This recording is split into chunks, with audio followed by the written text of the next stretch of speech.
और आइए अब बात करते हैं कोरोना की। कोरोना से जंग जारी है। कोरोना वायरस के खिलाफ जिस तरह से जंग लड़ी जा रही है, जिंदगी कोरोना ने मुश्किल बनाई है, लेकिन कई रास्ते भी खुल चुके हैं। जरूरत है सही मौके का फायदा उठाने की।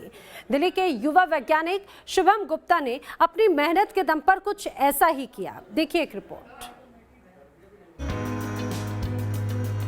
कहते हैं जहां चाह होती है वहां राह खुद ब खुद बन जाती है। ये नई भारत की तस्वीर है। कोरोना वायरस के खिलाफ जारी लड़ाई में भारत दुनिया की अगुवाई करने के लिए तैयार, और ये सब मुमकिन हो पाया है शुभम गुप्ता जैसे अनोखी प्रतिभाओं की वजह से। दिल्ली के सुभाष नगर में रहने वाले युवा वैज्ञानिक शुभम ने बिना किसी की मदद के ऐसे रोबोट तैयार किए जो कोरोना के खिलाफ जंग में बेहद कारगर साबित होंगे। पूरा देश कोरोना के खिलाफ जंग लड़ रहा है। प्रधानमंत्री नरेंद्र मोदी ने कहा था कि हिंदुस्तान को लोकल के लिए वोकल भी होना होगा और आत्मनिर्भर भारत भी बनाना होगा।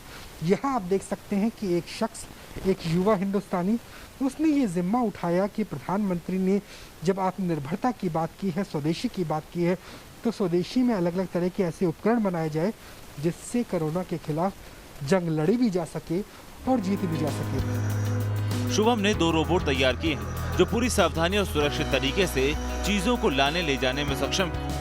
सबसे पहले रिमोट कंट्रोल से चलने वाले इस रोबोट को देखिए।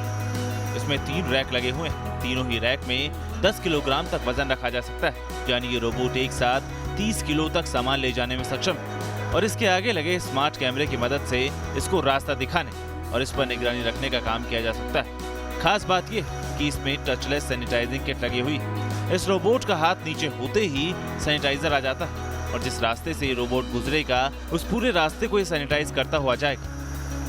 ये जहाँ पे भी जाएगा, जैसे किसी ने कुछ फूड सप्लाई दी है, जब ये वापस आएगा तो इसको हम इस तरीके से हम सप्लाई दे सकते हैं। इसमें सैनिटाइजेशन सप्लाई देंगे ताकि ये जो सैनिटाइज़र जो है एयर में इसको एनवायरनमेंट के अंदर ये फ्लो करेगा, एमिट करेगा, ताकि जो भी आसपास स्प्रिंकलर के थ्रू हम जो है इसमें जर्म्स किल कर सकते हैं। ट्रांसफार्मर जैसे दिखने वाले इस रोबोट को भी शुभम ने ही बनाया।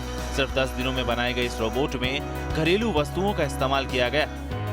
ये रोबोट दवाइयाँ और दूसरी हल्की चीजें ले जाने में बेहद मददगार है। इसके पहले रैक में 5 जबकि दूसरे रैक में 15 किलोग्राम तक सामान ले जाया जा सकता है। आकार में छोटा होने की वजह से इसे कम जगह में इस्तेमाल किया जा सकता है। सर ये ऑलमोस्ट 5 kg इस शेल्फ पे वेट ले सकता है एंड 15 kg नीचे वाले शेल्फ पे वेट ले सकता है। और ये बनाया ही इस पर्पज़ के लिए गया है ताकि डॉक्टर्स और नर्सेज या वार्ड बॉयज़ जो हैं डायरेक्ट कॉन्टैक्ट में ना आए जो पेशेंट्स अंदर कोविड के लिए ट्रीट किए जा रहे हैं।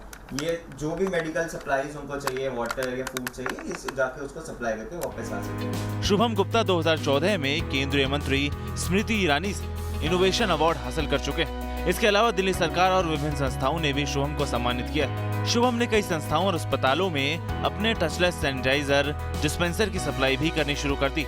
कोशिश है शुभम गुप्ता की कोशिश है वो काफ़ी सराहनीय है, क्योंकि एक तरीके से अगर आप इस तरह के इक्विपमेंट्स का इस्तेमाल करें तो वाकई कोरोना के खिलाफ जंग लड़ना और जीतना काफ़ी हद तक आसान हो जाता है। यही अपील थी प्रधानमंत्री की कि भारत को आत्मनिर्भर बनना होगा, आत्मनिर्भर शिक्षा के लिहाज से भी, आत्मनिर्भर तकनीक के लिहाज से भी, और वो चिरतार्थ करते हुए शुभम नजर आ रहे हैं। जर्नलिस्ट जनेंद्र के साथ राहुल नवास, न्यूज़ नेशन, दिल्ली।